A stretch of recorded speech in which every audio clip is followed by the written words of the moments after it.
ہوں گے جناب عباس ہوں گے، امام کے اپنے اصحاب، مولا علی کے اصحاب کربلا میں جو 72 تھے وہ امام کے ساتھ، یہ 313 کی تعداد وہ تعداد، لیکن اس کے علاوہ جو الگ سے لشکر ہوگا وہ الگ ہوگا، جو امام کی نیابت میں لڑے گا۔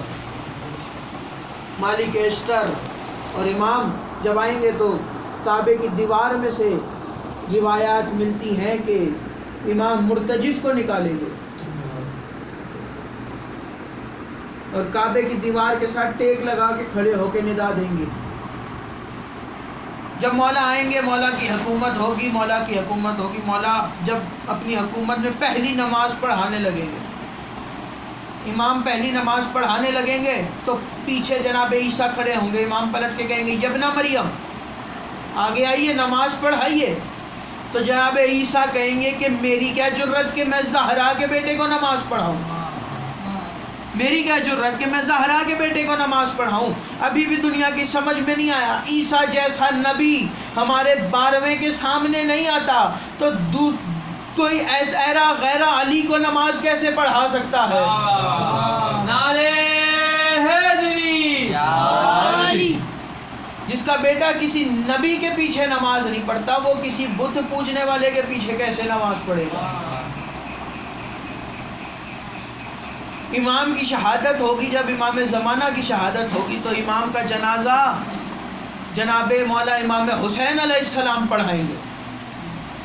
امام کی حکومت کے بعد مولا حسین کی حکومت دوبارہ نافذ ہوگی دنیا میں، اور سرحدیں ختم ہو جائیں گی، یہ ویزے پاسپورٹ سب ختم ہو جائے گا، ایک ہی سرحد ہوگی اور وہ سرحد ہوگی سرحد حسین۔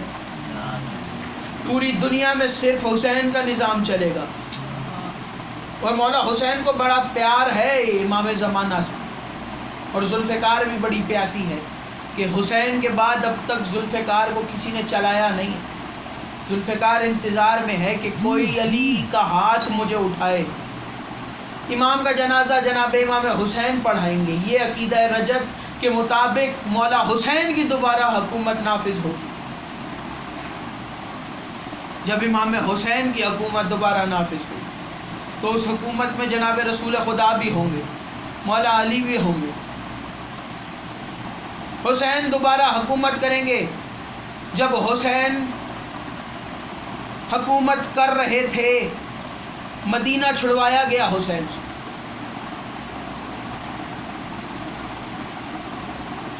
مدینہ جب کیوں چھوڑا حسین نے؟ مجبوری یہ تھی کہ صحابی رسول جو رسول کے ساتھ ساتھ تھے انہوں نے یزید کی بیعت کر لی، جو رسول کے ساتھ ساتھ چلا کرتے تھے انہوں نے یزید کی بیعت کر لی۔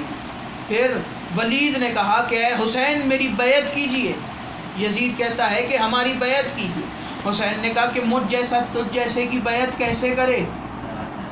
تیرے نانے جیسا میرا نانا نہیں، تیرے دادے جیسا میرا دادا نہیں، تیرے بابے جیسا میرا بابا نہیں، تیری ماں جیسی میری ماں نہیں، اور تجھ جیسا میں نہیں، میں کیسے تیری بیعت کروں؟ جب ولید کو خط لکھوانے کے بعد حسین واپس گھر میں آئے تو جناب زینب نے کہا کہ بھائی میں اکیلے جانے نہیں دوں، میں بھی ساتھ جاؤں گی۔ عزادارو کربلا کے میدان میں آ گیا یہ لشکر۔ 4 محرم کے بعد سید سجاد بستر پر آ گئے اذن امامت سے۔ چند مصلحات تھیں جس کی وجہ سے سید سجاد بستر پر آئے۔ دنیا کا سمجھتی ہے کہ سید سجاد تلوار نہیں چلا سکتے تھے، ایسا جلال تھا سید سجاد کے اندر کہ اگر وہ تلوار اٹھاتے تو 9 لاکھ کا لشکر کچھ نہیں تھا۔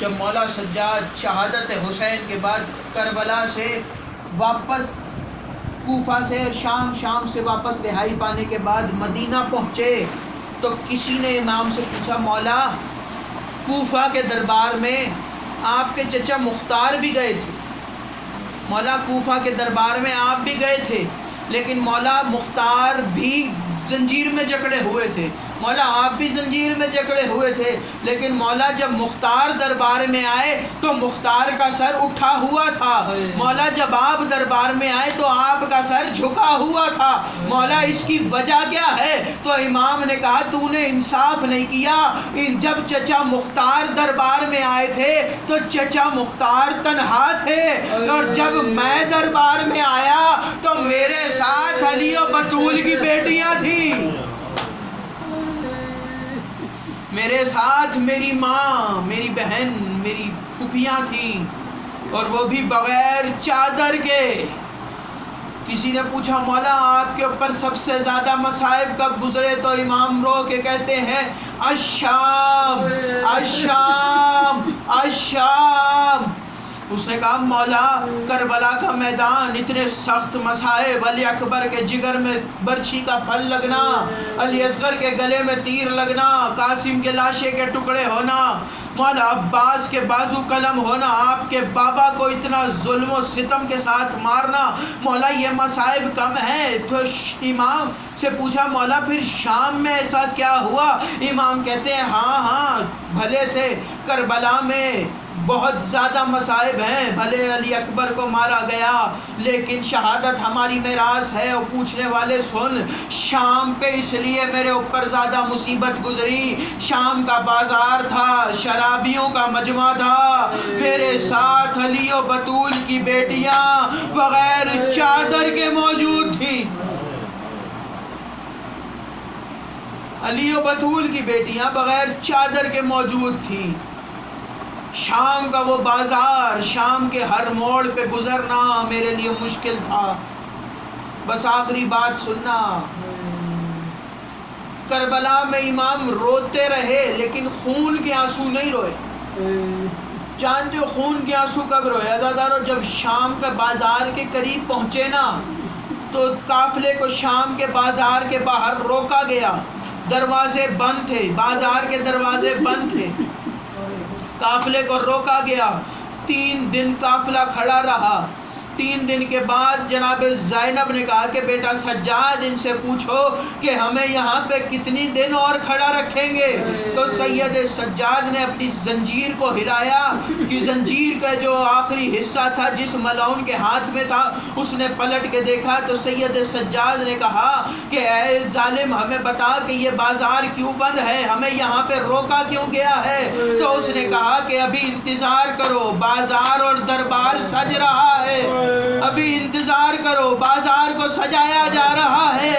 عزادارو سید سجاد کی گردن جھکی تھی، یہ تو جانتے ہو نا کہ جس ایک زنجیر میں دونوں باپ بیٹے کو باندھا گیا تھا، سید سجاد کی کمر اس لیے جھکی تھی کہ اگر سید سجاد کمر کو سیدھا کرتے تو مولا باقر کی گردن دب جاتی۔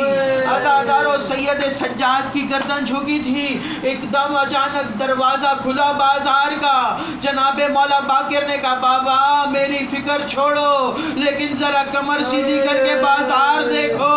عزادارو مولا سجاد نے بازار دیکھا، آنکھوں سے خون کے آنسو ٹپکنا شروع ہوئے۔ کسی نے پوچھا مولا کیا دیکھا؟